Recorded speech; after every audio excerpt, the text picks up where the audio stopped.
Salam sejahtera dan Assalamualaikum.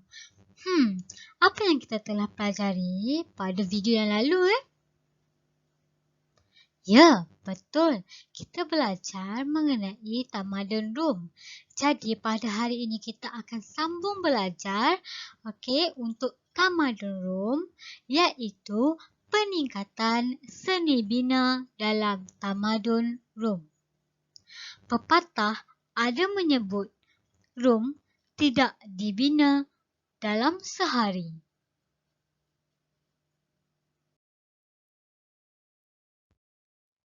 Jika tamadun Yunani terkenal dengan sistem pemerintahan dan pentadbiran bercorak demokrasi, tamadun Rom pula terkenal dengan kepakaran dalam bidang seni bina. Tamadun Rom membina bangunan yang sangat besar, bersaiz besar dan mempunyai ketahanan tinggi. Buktinya pembinaan bangunan ini masih kekal sehingga ke hari ini tau. Faktor kemajuan. Apa faktor kemajuan tamadun Rom ni? Baik, kemajuan seni bina Rom didorong oleh pelbagai faktor seperti kepakaran, dasar pemerintahan, keuangan, teknologi, sumber alam dan buruh. Kemunculan arkitek seperti Marco Vitruvius. Siapa ni Marco Vitruvius? Marco Vitruvius ini kalau dalam slide kamu boleh nampak di dalam bulatan. Yang gambarnya berwarna hitam dan di dalam bulatan. Beliau merupakan seorang arkitek dan pengarang buku terkenal tentang seni bina iaitu On Architecture pada tahun 46 sebelum Masihi. Sebelum Masihi itu apa? Sebelum Masihi itu ialah sebelum kelahiran Nabi Muhammad sallallahu alaihi wasallam. Selain itu, terdapat juga faktor pendidikan. Sistem pendidikan yang praktikal dalam tamadun Rom memainkan peranan melahirkan golongan warga negara yang mahir dalam pelbagai bidang, termasuklah seni bina. Pihak pentadbir di Rom seperti Marcus Vicinius Agrippa juga memberi sokongan terhadap perkembangan pesat seni bina di Rom.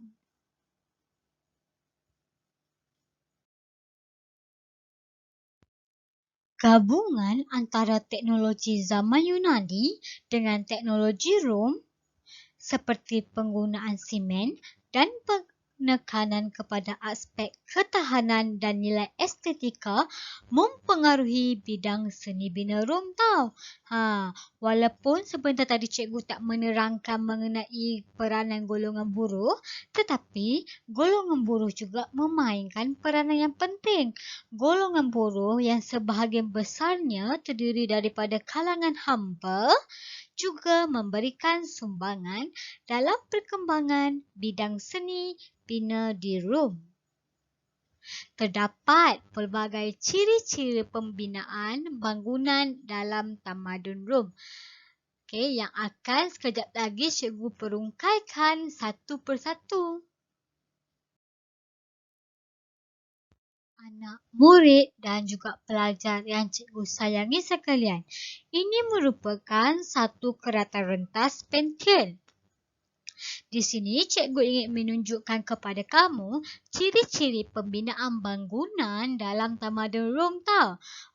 Ciri-ciri pembinaan bangunan ialah seperti saiz yang besar. Dan jika kamu lihat kepada kerata rentas ini, di bahagian atasnya berbentuk kubah dan berbentuk bulat. Dan bumbungnya pula mempunyai struktur melengkung.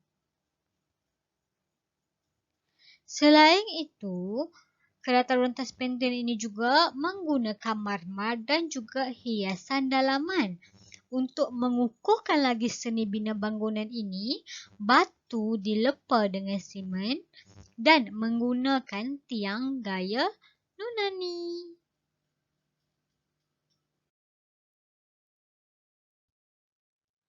Terdapat pelbagai pembinaan bangunan dalam tamadun Rom tau.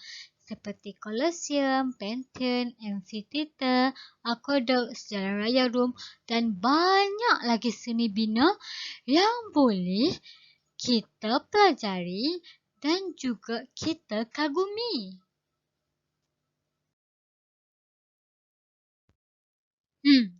Tadi cikgu ada sebutkan banyak nama ataupun banyak seni bina yang dihasilkan semasa tamadun Rom. Okey, yang pertama, Colosseum. Colosseum ni dibina oleh Raja Vespasian pada tahun 72 Masihi dan diselesaikan oleh anaknya Titus pada tahun 80 Masihi. Lamanya daripada 72 Masihi sehinggalah pada tahun 80 Masihi. Sebanyak 8 tahun Masihi. Wow, lamanya. Okey, apa ini Colosseum? Sebelum tu, cikgu nak beritahu, Colosseum ini merupakan satu seni bina yang melambangkan keagungan tamadun Rom. Colosseum merupakan tempat mengadakan persembahan dan pertandingan bersaiz besar, sebagai contoh acara gladiator.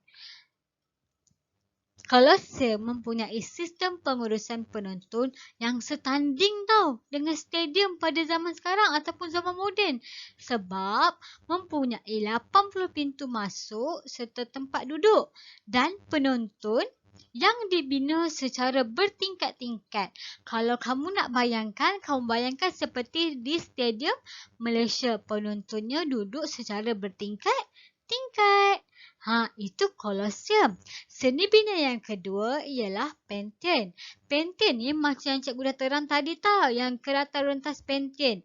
Pantheon ini menggunakan ataupun mengambil gaya binaan daripada zaman Yunani. Macam cikgu terangkan tadi, seperti adanya tiang yang kukuh, lepas tu kubah berbentuk besar dan dinding-dindingnya disimen. Apa fungsi Pantheon ni? Pantheon ini digunakan sebagai tempat penyembahan dewa-dewi masyarakat Rom. Ingat tau? Colosseum tadi tempat mengadakan persembahan dan pertandingan, tetapi Pantheon merupakan tempat penyembahan dewa-dewi masyarakat Rom. Pantheon ini dibina oleh Marcus Vipsanius Agrippa, tetapi ianya musnah dalam kebakaran. Walau bagaimanapun, Pantheon ini dibangunkan semula oleh Maharaja Hadrian. Rakyat ataupun cara hidup masyarakat zaman Rom menggemari aktiviti di luar rumah. Hal ini dapat dibuktikan dengan adanya amphitheater. Apa pula amphitheater ni? Ya Allah, banyaknya yang cikgu cakap. Amphitheater ini merupakan Colosseum mini. Tadi Colosseum lebih bersifat besar, mempunyai skala penonton yang besar. Amphitheater merupakan Colosseum mini yang digunakan sama seperti Colosseum untuk membuat persembahan seni, pertunjukan dan gladiator. Dan amphitheater yang terkenal termasuklah di Algiers, Tunisia yang boleh memuatkan sehingga 16,000 orang dan di Arles, Perancis yang boleh memuatkan 20,000 orang. Wow, hebatnya!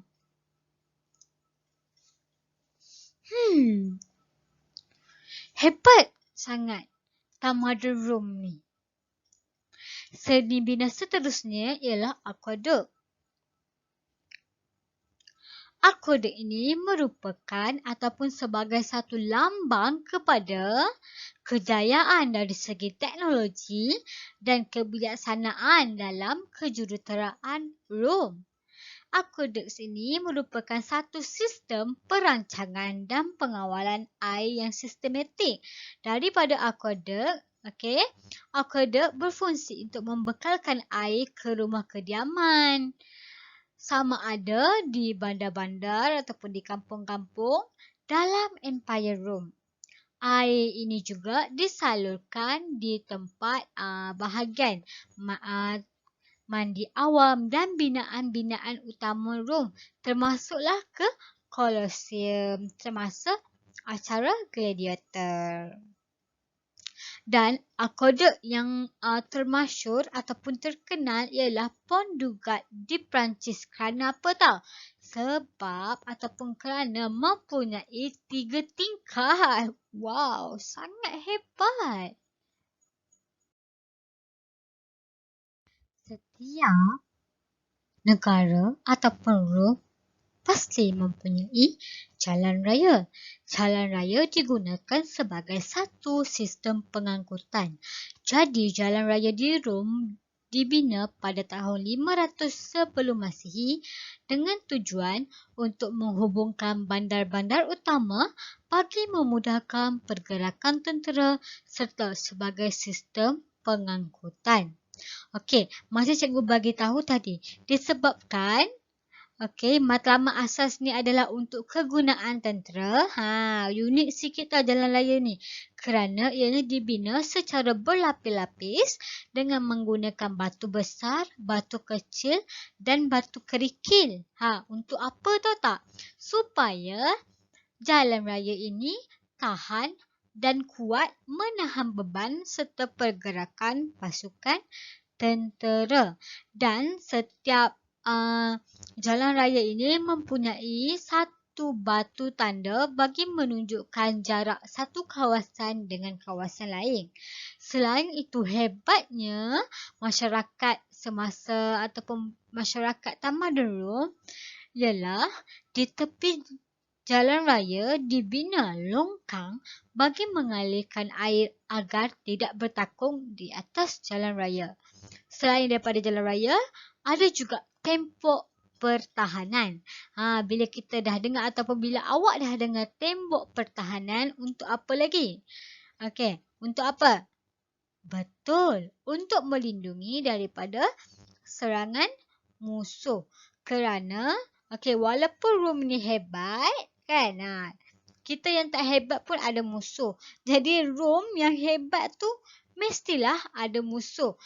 Musuh-musuh tu, musuh-musuhnya cikgu telah terangkan pada ataupun dalam video yang lalu. Ada beberapa pesaing yang cikgu sebut di dalam video yang lalu. Jadi tembok pertahanan ini menggunakan batu yang disusun memanjang serta mempunyai ataupun mencapai ketinggian sehingga 5 meter. Wah, bayangkan. Sekarang ni tinggi kita pun tak sampai 2 meter. Contohnya dekat Korea, kamu kenal tak Lee Kwang Soo? Lee Kwang Soo, tinggi dia baru 1.9 berapa macam tu. Jadi dia pun tak sampai 2 meter. Setinggi Kwang Soo tu awak kalilah dengan 5 macam tu. Ataupun tinggi cikgu kamu kalilah dengan 5. Senang tinggi Kwang Soo ataupun kamu darat 4. Katalah kalau Kwang Soo 2 meter kan. Untuk dapat tinggi dia, kamu daratlah dengan Kwang Soo. Darat 2 kali. Tingginya tembok tu. Tembok ini juga mempunyai kubu kecil yang dikenali sebagai Mile Castle. Apa peranan Mile Castle ni? Mile Castle ini menempatkan tentera yang mengawal tembok-tembok ini. Antara tembok yang terkenal ialah tembok Hadrian di Britain yang dibina oleh Maharaja Hadrian. Baik. Seni bina terakhir yang akan kita pelajari hari ini ialah tempat mandi awam. Awak semua ingat tak tadi cikgu ada terang mengenai apa? Mengenai apa tadi? Sistem yang merancang dan mengawal air. Ingat tak apa benda? Apa nama seni bina tu? Aqueduct. Okey, jadi aqueduct ini tadi cikgu dah bagi tahu. Aqueduct berperanan untuk membekalkan air ke tempat mandi awam. Inilah contoh tempat mandi awam yang ada ataupun wujud semasa dalam tamadun Rom. Kerana orang Rom percaya mandi ini merupakan satu aktiviti penting untuk kebersihan dan kesihatan serta melambangkan kehidupan bertamadun. Okey, dia kata kalau tak mandi tu maksudnya orang tu belum bertamadun. Okey, walau bagaimanapun, okey, masyarakat Rom jika nak guna perlulah membayar mengikut bayaran tertentu. Dan apa yang hebatnya, kita punya kolam, okey, contoh dekat Malaysia lah, kita punya kolam mandi ada apa? Ada toilet, ada tempat salin baju, kemudian ada shower mungkin dekat tepi kan, sebab sebelum kita mandi kita kena shower dulu kan. Lepas tu ada orang jual-jual makanan, betul tak? Kalau kita pergi macam dekat kolam kan, contoh. Okey, tapi apa yang hebatnya tempat mandi awam dekat ataupun semasa tamadun Rom ini, okey, mempunyai pelbagai kemudahan. Okey, contohnya ada tandas, ada ruang mandi, ada ruang untuk mengurut. Mengurut pun ada. Ada perpustakaan, ada bilik rehat. Dan bersenam. Okey, dan ruang mandi ni pula ada 4 bahagian.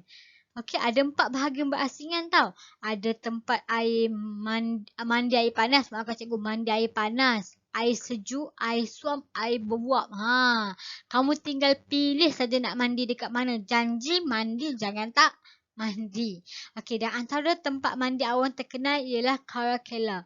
Okey, yang didirikan pada abad ke-3 Masihi oleh Maharaja Caracalla. Dah habis. Banyak kan seni bina yang wow sangat. Okey, yang telah wujud sejak daripada tamadun Rom lagi tau.